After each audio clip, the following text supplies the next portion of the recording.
Барлықтарыңызға қайырлы күн достар, менің каналыма қош келдіңіздер. Мен бүгін үй жағдайында өте дәмді әрі оңай жасалынатын осындай нанды дайындаған болатынмын. Сіздерге де нанды дайындап көруге кеңес беремін. Өте оңай дайындалады және де әрбір қыз келіншектің қолынан келеді деген ойдамын. Алдымен жылы суымызды дайындап аламыз. Су дейтін міндетті түрде жылы болу керек, қатты салқында да и ысыда да болмау керек. Жылы суымыздың үстіне бір шай қасық дрожжымызды саламыз. Менде дрожж пакмая дрожжы, өзіңізде көріп тұрғаныңыздай пакмая дрожжын салып шетке қойып қоямыз. Енді мен сіздерге пакмая дрожжын қалай сақтау керек екенін айтайын.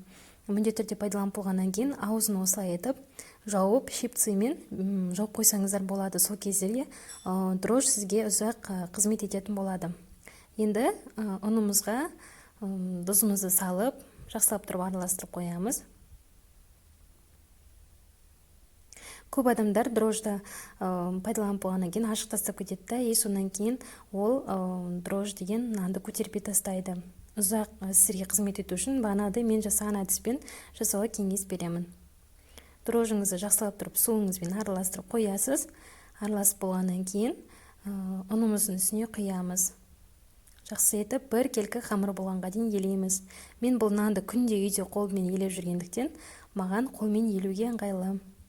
Осының үстіне сұйық майымызды құямыз. Сұйық майымызды құйғаннан кейін қолымызды жуып тазалап, осылай етіп бір келкі қамыр болғанға дейін елейміз. Сізге қолмен елу ыңғайсыз болса, силиконды күрешемен немесе қасықпен елесеңіз болады. Ал маған қолмен елеген ыңғайлы, сондықтан осылай етіп мен қолмен елеймін. Егер де сіздерде осылай елеу процесінде соңғы жағында бөлек-бөлек ұндар қалып қойып жатырса, ол нормально.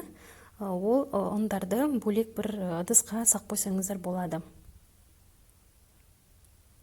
Бөлек ыдысқа салып қоямыз. Сол кезде келесі нан елеген кезде сол ұнды қалып қойған ұнды пайдалансаңыздар болады. Міндетті түрде су құйып қоюды ұмытпаңыздар. Осымен біздің бір келкі қамырымыз дайын болды. Бетін крышкамен жауып, жылы жерге бір сағатқа қойып қоямыз. Міне менің қамырым бір сағаттай тұрды. Бір сағаттайын тұрғаннан кейін мен қолыма қайтадан сұйық майды құйып, жақсылап тұрып, тағы да бір рет елеп басып қоямын. Ол неге деп ойлап отқан боларсыздар? Ол бізде, чтобы тесто деген жақсы етіп, воздушный болып, көтеріліп, нанымыз өте жақсы болып пісу үшін. Міне бір рет басып қойдық. Қайтадан крышкасын жауып, бір сағатқа қайтадан жылы жерге қойып қоямыз. Міне менікі уже қайтадан көтерілді. Өзіңіздер көріп тұрған боларсыздар. Кәдімгідей тесто деген пышный, кәдімгідей воздушный болып тұр. Тағы да жақсылап тұрып елеп, өзіміздің противенімізге сұйық майымызды құйып, соған қазір саламыз.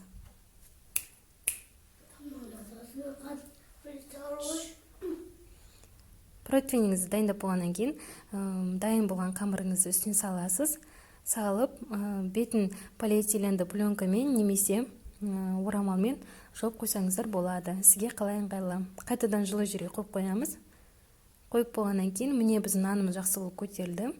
Енді 200 градуста 40 минутта немесе 35 минутта пісіріп аламыз. Сіздің духовкаңызге байланысты ол. Менікі ровно 40 минуттай пісті.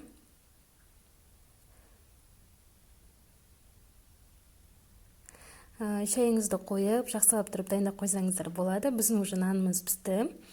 Нанымыз пісті. Енді өзіңіз кәдімгідей кесіп, жақындарыңызды қуантып, осы өзіңіздің қолыңызбен жасаған пісірген наныңызды ұсынсаңыздар болады.